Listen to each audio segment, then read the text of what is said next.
Good afternoon, everyone. I'm Kira Phillips. This is ABC News Live, continuing coverage of today's final meeting from the January 6th committee. Committee member Adam Schiff saying, given where the facts and law lead us, members here officially recommending criminal charges against former President Donald Trump and his allies for their role in the January 6th attack on the Capitol. Among the crimes the committee believes Donald Trump is guilty of: obstructing an official proceeding, defrauding the United States, and insurrection. And if you missed it, take a listen once again to that dramatic moment. We believe that the evidence described by my colleagues today and assembled throughout our hearings warrants a criminal referral of former President Donald J. Trump, John Eastman, and others for violations of this statute. The whole purpose and obvious effect of Trump's scheme were to obstruct, influence, and impede this official proceeding, the central moment for the lawful transfer of power in the United States. Those in favor say aye. Aye. Those opposed, no. And ABC News Live team coverage of today's final meeting does continue now. We'll start with Chief Washington correspondent John Carl. John, this wasn't just about making criminal referrals clearly, but also just being on record for history, for facts, for the sake of documenting the committee's evidence here surrounding what they say are multiple crimes and felonies.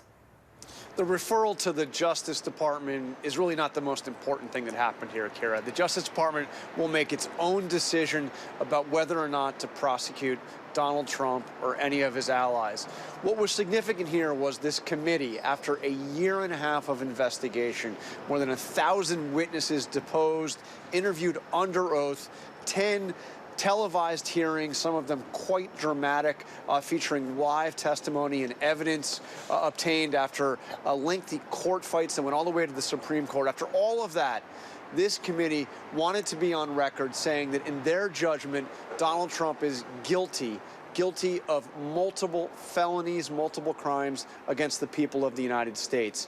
And that those crimes relate not just to the events that happened on January 6th, to the assault on the U.S. Capitol building, but to the events leading up to that assault and the larger effort of which that was the culmination, the effort by the former president to try to overturn a presidential election that he lost.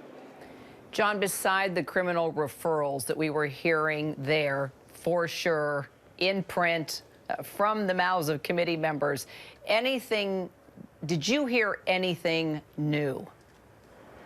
Well, this is largely a summation of the evidence compiled, but there were a few new items, a few new details. One that I found interesting was the excerpts from the testimony of Hope Hicks. Hope Hicks is somebody that I met in the very first interview I did with Donald Trump of the 2016 cycle, more than a year before he was actually a presidential candidate. She was simply somebody working at the Trump organization. She was one of the very first people who went to work at the Trump campaign, his sole spokesperson, his sole press aide, somebody who came with him to the White House, as close an aide as anybody who he had. And to hear her in the excerpt played today talk about how she had come to the judgment that there was no evidence of fraud that could overturn the election. And to hear her say that she had urged that the president put out a statement in the days before January 6th that everybody who was coming to Washington, D.C. for that day should do so peacefully, to keep the events peacefully. And to hear her say that the then president, refused to do so, quite interesting and dramatic. Doesn't change the overall narrative, but for me, knowing how close Hope Hicks was to Donald Trump and knowing that he is one of the very few people that was there at the creation of the Trump campaign and still there at the very end of the Trump presidency, to hear her say those words I thought was significant. Point well made, John, and we'll remember when things did start going south for the former president. She was the one that was practically impossible to find, even get a comment from, definitely not an interview. To see her pop up in that testimony, yeah. That was That was new. John, thank you. Senior national correspondent Terry Moran also joining us here. Bottom line, Terry, did this select committee make a real impact? And if so, will that impact the DOJ investigation? Yeah, the answer to your second question is probably easier because it's probably no. I mean, I think the Congress does not have any power to say, go prosecute this person. They can develop a factual record, and they are high officials of the United States government. They can turn to the actual prosecutorial authority in the Department of Justice and say, look at the evidence we have. You want to take a look at this? And I think there will be deference to the fact that this is a committee of Congress. But the decision on whom to prosecute rests under our constitutional laws with the Department of Justice. So, yeah, this is a record that can be provided to the Department of Justice. As to the first question, that's harder and more important. Did they have an impact on the country? I think you can say already that the answer is yes, and the reason is the midterm elections. 110 million people, 110 million Americans voted across the country in an election where the survival of the democracy was an issue. It was an issue put forward by the current president of the United States, Joe Biden, by Democrats, and also by the voters because they were faced with candidates who sided with Trump in the big lie, who supported the insurrection in some instances, who certainly supported his effort to overturn the democracy. And in almost every case where there was a contested race, the big lie lost. That is the kind of verdict, a political verdict, by the mass of the American people in the way that they do, a way that continually confounds reporters and pollsters and pundits and politicians.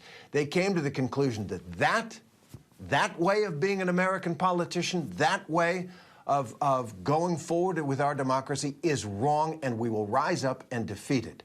And I think that is in part because, in its way, the committee continually over the course of several months laid out a record which it now provides to the Department of Justice, but which more importantly it provided to the American people in this year and in succeeding years for them to decide how important these issues are and what the facts tell about them.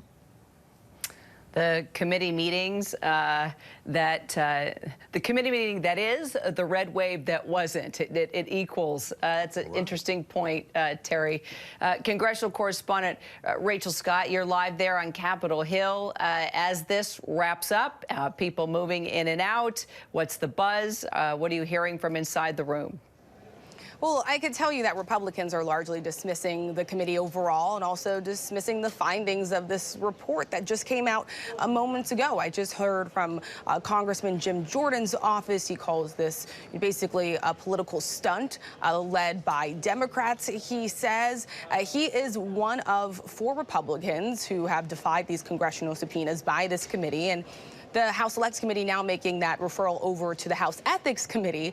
Bottom line, though, Kira, when this comes the new year, January 3rd, Republicans will take the majority in Congress. It's very hard to see a Republican-led majority, especially in the House Ethics Committee, sort of push forward some of these requests for these referrals when it comes to members of Congress, especially Republicans, including their own possible next Speaker of the House, Kevin McCarthy. So I think that's where that will largely symbolic on that end. I will say, just in terms of the mood here on Capitol Hill, every time we see these images of what happened here, the violence and the chaos, it takes a mental toll on people here on Capitol Hill. You have the officers who bravely defended the Capitol. You have members of the press. You have the lawmakers themselves. You have workers who help keep these buildings, our symbols of our democracy, functioning, who were here on January 6th, who fled for their lives. And every single day, those people come back to a building where they suffered an immense amount of trauma. And so almost every single one of these hearings, in a lot of ways, for many people here on Capitol Hill, have been sort of ripping open the scab over and over again of reliving what so many of us, including myself, witnessed that day. And that is hard. But when it comes to what people are looking for, you saw those officers there in the first row. They've been there for every single hearing. Now the final one, they're back again. And they say the word accountability. That's why they show up. As hard as it is, as triggering as it might be, they say that that's what they want, Kira. Rachel, thanks. And Chief Justice Correspondent Pierre Thomas also joining our discussion. So, Pierre, what does, I mean, Terry touched on this a little bit, but what does DOJ do from here? Will Special Counsel Jack Smith take the politics out of all of this and in any way be influenced by the evidence that he has now heard, he will now have access to? Was he listening? Will he now request everything that the committee says it has and presented?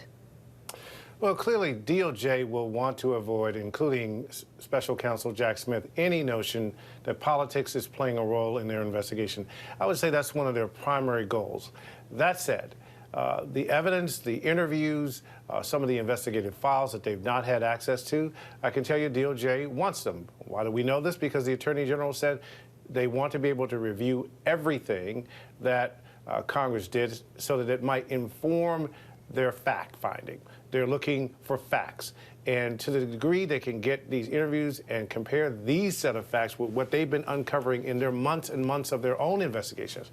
Remember, there have been grand juries bringing in witnesses. The FBI has done investigations. So this is a many months-long process that DOJ has been engaged in.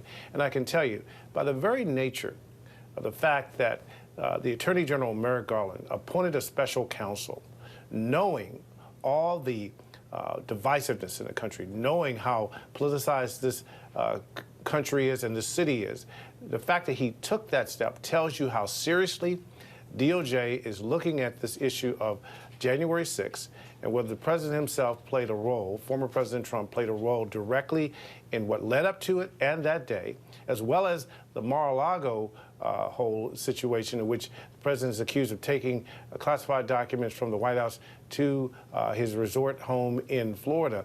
All those things are being intensely scrutinized by this DOJ. And I would say clearly that President Trump faces his most consequential investigation in his life. In many ways, much more intense and involved than even the special counsel probe by Bob Mueller, because in some ways that whole question of whether the president, former president, or then the candidate Trump was involved with an effort by the Russians to undermine democracy. That was in many ways kind of amorphous. The American public in many ways couldn't quite get their arms around this. January 6th, people understand. Mar-a-Lago, people understand. Now, whether crimes were committed, DOJ will have to make that ultimate call. And one of the critical things here that they have to resolve is, was this dirty politics gone awry? Or were there actual crimes committed? Was the president simply listening to bad legal counsel by a number of lawyers that wanted to do whatever he wanted them to do? Or was he cheerleading what he knew to be actual crimes? Those are the fundamental issues that DOJ is going to have to resolve, that Jack Smith is going to have to resolve in the coming weeks and months, and it's going to be quite interesting to watch. Yes, it is. Interesting you mentioned bad legal counsel, Pierre. Thank you. Let's bring in Chief Legal Analyst Dan Abrams here. And what about criminal referrals for Trump's allies, specifically John Eastman? His name was mentioned several times, Dan, Trump's lawyer, who was central to Trump's efforts here to overturn the 2020 election. Yeah, there's no question that John Eastman has to remain nervous, but not because of the referrals, right?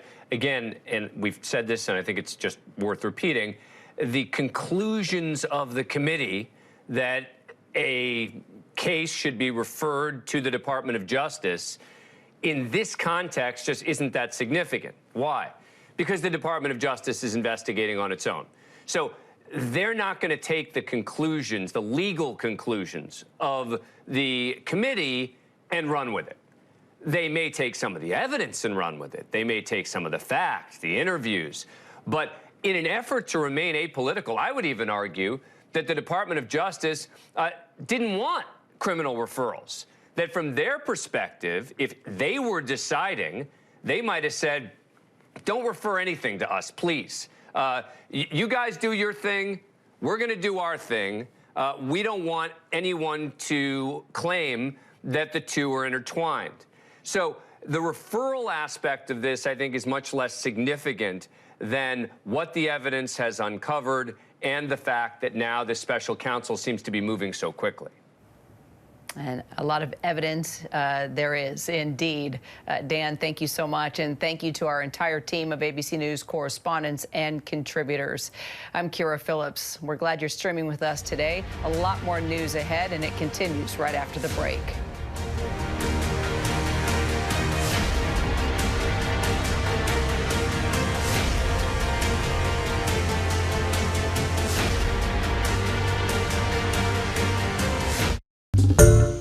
Hi everyone, George Stephanopoulos here. Thanks for checking out the ABC News YouTube channel. If you'd like to get more videos, show highlights, and watch live event coverage, click on the right over here to subscribe to our channel, and don't forget to download the ABC News app for breaking news alerts. Thanks for watching.